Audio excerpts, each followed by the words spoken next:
Zippo by Jason Drake. Everyone smoked when I was a kid. My mom and dad, relatives, even my doctor. On TV and movies, everyone smoked. I mean, it was cool. I recall all the cigarette commercials too on TV. They were the best. I still remember it was Kent that claimed more doctors and teachers smoked Kent than any other brand.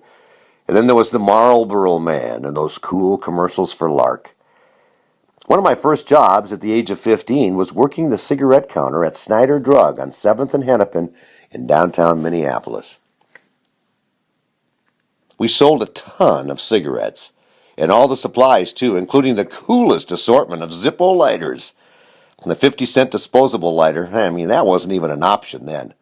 I think cigarettes maybe cost 40 cents a pack, and the cool thing was that, well, mine were free, if you get my drift. Yeah, I sold Zippos with cheap cigarettes for a living, and I did my share of inhaling that tar and nicotine, too. Part of the joy of smoking, it was the feel and use of a real Zippo. That sound. When you'd open and close the lighter. The Zippo, windproof lighter fluid, a form of jet fuel, flints and wicks. The joy of inhaling the nicotine and tar was nothing compared to the thrill and owning and operating a Zippo lighter. I favored the standard Hurricane Chrome version that could be lit in a minor tornado. A good Zippo user could flip open and light the smoke with one hand in a seamless motion. Now, I've owned a lot of Zippos, but this is the one that lasted longest. I also own a Hollywood Black Zippo. I got it when I won the Program Director of the Year at the New Music Awards show in Hollywood a few years ago. It just couldn't compare to my Elvis one, though.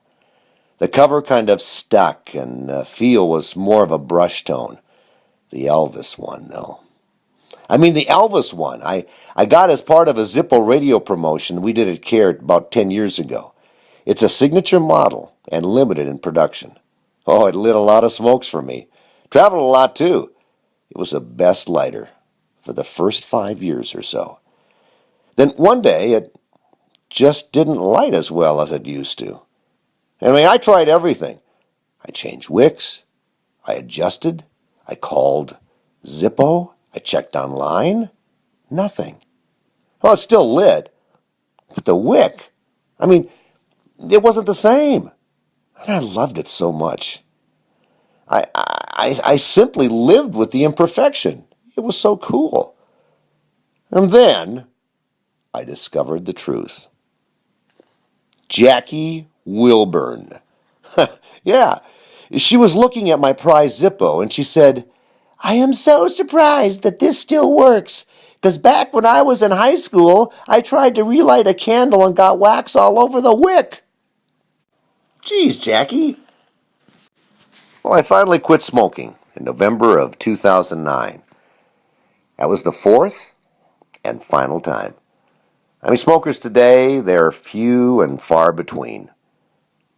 I still miss that sheer rush of chronic nicotine addiction. And I miss flicking my Zippo to the satisfaction of that first draw even more. Well, I guess I could always try and light a few candles with it, but I think I'd avoid the wax, unlike Jackie Wilburn.